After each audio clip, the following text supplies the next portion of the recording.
Assalamualaikum warahmatullahi wabarakatuh. Yang terhormat Ibu Rida selaku dosen pengampu mata kuliah Pemasaran Produk Pertanian. Di sini saya Deva Afriani dengan NPM S1D023026.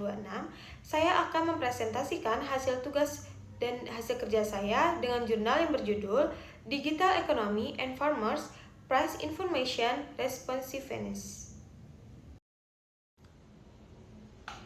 Latar belakang dalam jurnal ini yaitu dalam ekonomi pertanian tradisional, asimetri informasi harga telah lama membatasi kemampuan petani dalam mengambil keputusan harga, yang mana ini dapat memaksa ketergantungan pada data lokal yang memicu ketidakseimbangan supply demand, serta dapat mengekskrasi information rent oleh perantara.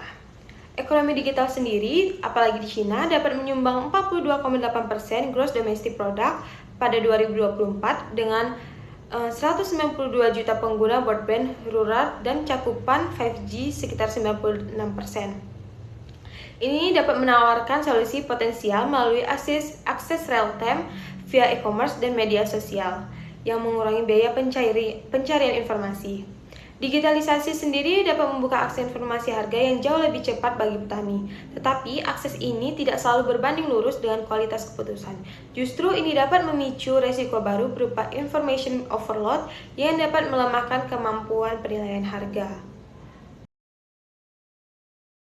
Di dalam jurnal ini terdapat tujuan yang pertama yaitu menguji apakah partisipasi ekonomi digital meningkatkan kemampuan akuisisi dan penilaian informasi harga. Kemudian, mengidentifikasi pola non-linear seperti capability trap serta efek modernisasi faktor tradisional yaitu pendidikan, pendapatan, serta jaringan sosial.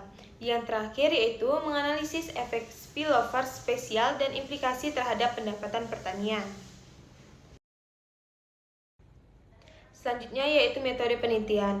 Pada penelitian ini dilakukan di dua tempat. Yang pertama yaitu Shanxi ada 60% dan Sichuan ada 40%. Yang mana dua lokasi ini terdapat di Cina. Dengan wilayah penghasil produksi kiwi utama. Ukuran sampelnya sendiri ada 1.220 petani dari 1.245 komisioner dengan respon aktif sekitar 97,99%. Metode pengumpulan datanya sendiri dilakukan melalui survei rumah tangga pada November 2023 dengan strata random sampling. Metode analisisnya sendiri ada 3. Yang pertama yaitu analisis faktor untuk variabel laten dengan akuisisi dan penilaian informasi.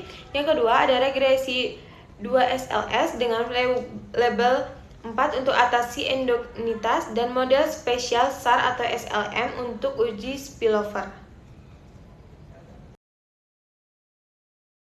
Kemudian, temuan utama dalam jurnal ini yaitu partisipasi digital awal secara signifikan dapat meningkatkan kemampuan akuisisi informasi. Tetapi keterlibatan yang lebih dalam justru dapat merusak kemampuan penilaian akibat overload informasi. Efek heterogennya sendiri terdapat pendidikan tinggi melemahkan dampak positif, jaringan sosial sosial luas dapat memperburuk efek negatif. Hanya pendapatan yang memberikan perlindungan terhadap penurunan penilaian.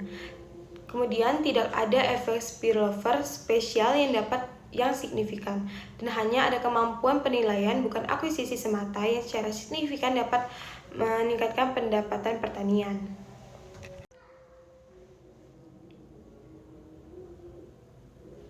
Hasil ini dapat menunjukkan bahwa partisipasi digital pada tahap awal dapat meningkatkan kemampuan memperoleh informasi harga. Namun, ketika partisipasi semakin intens, kemampuan menilai informasi justru dapat menurun, yang mana ini dapat mengakibatkan kelebihan informasi. Selain itu, hanya kemampuan penilaian yang dapat terbukti berpengaruh signifikan terhadap peningkatan pendapatan petani. Kemudian struktur pasar di dalam jurnal ini yaitu kompetitif dan elastis harga, di mana Cina sebagai produsen global utama dengan harga sangat sensitif supply demand real time. Kemudian awalnya fragmented, tetapi petani skala kecil, operasi terpisah, serta bargaining power lemah karena asimetri informasi. Yang terakhir berkembang ke integrasi digital, hasil real time via platform kurangi ketergantungan intermediary tradisional. Untuk aktor pemasaran sendiri ada 4. Yang pertama yaitu petani atau produsen yang menghadapi bargaining power yang lemah.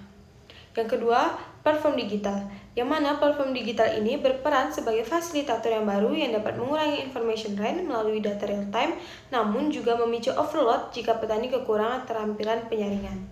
Yang ketiga yaitu perantara tradisional atau tengkulak, tetap dominan meskipun perannya berkurang, yang mana petani masih mengandalkan saluran hibrid menunjukkan transisi yang tidak lengkap. Yang terakhir yaitu konsumen akhir dan pemerintah. Di sini konsumen mendorong pemerintah melalui preferensi online, serta pemerintah dengan via infrastruktur 5G berfungsi sebagai enabler, tetapi absennya spillover menandakan kebijakan yang kurang optimal.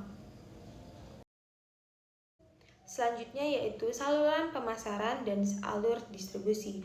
Untuk saluran pemasaran sendiri yaitu sangat pendek, yang mana diversifikasi melalui partisipasi digital, yaitu petani ke platform digital atau platform sosial atau e-commerce, kemudian berakhir di konsumen langsung atau hibrid. Untuk alur distribusinya, yang pertama itu ada real time pricing dan analisis trend supply demand. Ini dioptimalisasikan untuk keputusan penjualan, yaitu waktu, harga, dan saluran. Yang kedua yaitu smart logistik, yaitu sistem logistik pintar untuk transportasi presisi dan eksekusi fisik atau pengiriman.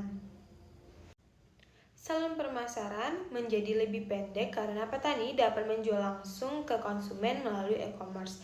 Namun, distribusi fisik tetap membutuhkan sistem logistik yang sangat efisien. Digitalisasi lebih berperan pada sistem informasi harga dan pengambilan keputusan, bukan pada proses fisik produksi.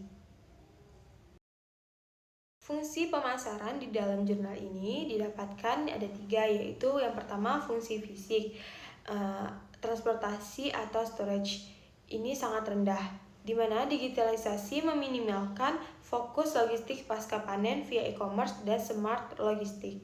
Yang kedua yaitu pertukaran atau exchange atau buying atau selling.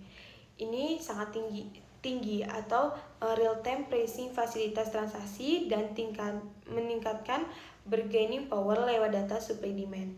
Yang terakhir yaitu fasilitatif.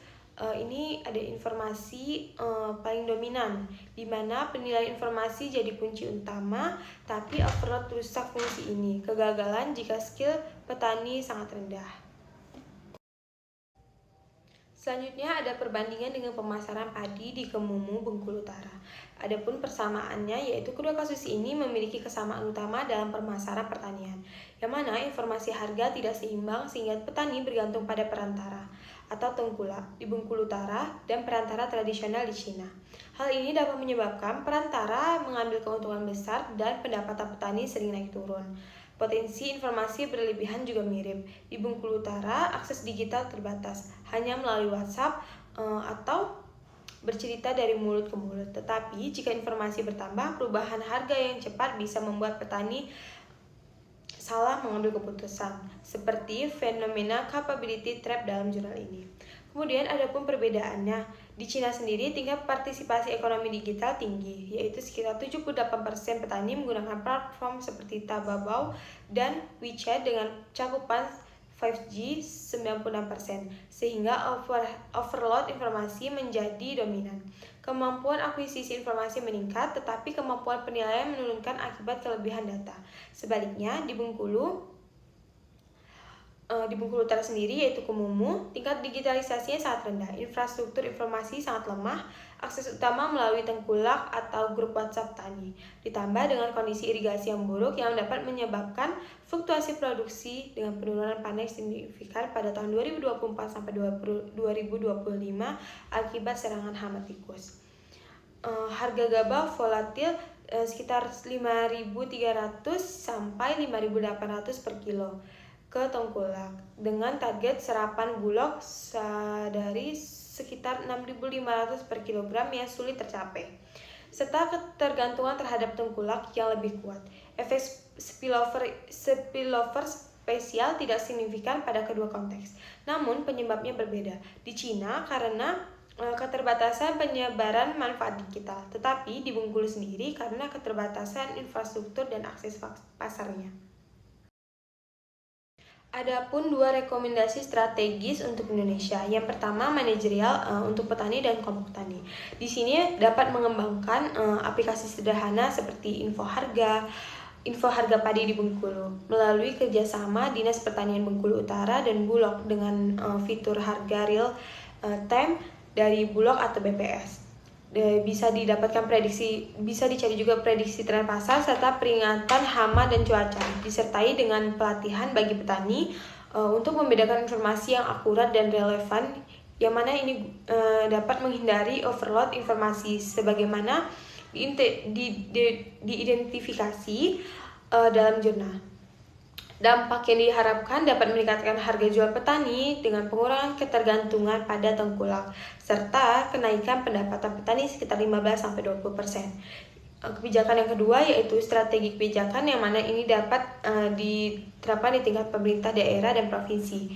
Di sini dapat memperkuat program Bulog dengan mekanisme penjemputan gabah langsung ke lokasi petani di Kemumu, sebagaimana dilaksanakan pada 2025 sampai 2026, disertai pelatihan literasi digital gratis bagi petani, termasuk subsidi ponsel pintar jika diperlukan, yang mana ini bisa melibatkan koperasi unit desa atau KUD untuk agregasi hasil panen dan penjualan bersama, serta memperbaiki infrastruktur irigasi guna menstabilkan produksi, yang mana di Kemumu sendiri irigasinya masih sangat buruk, yaitu irigasi lama yang diperoleh dari tahun-tahun lama.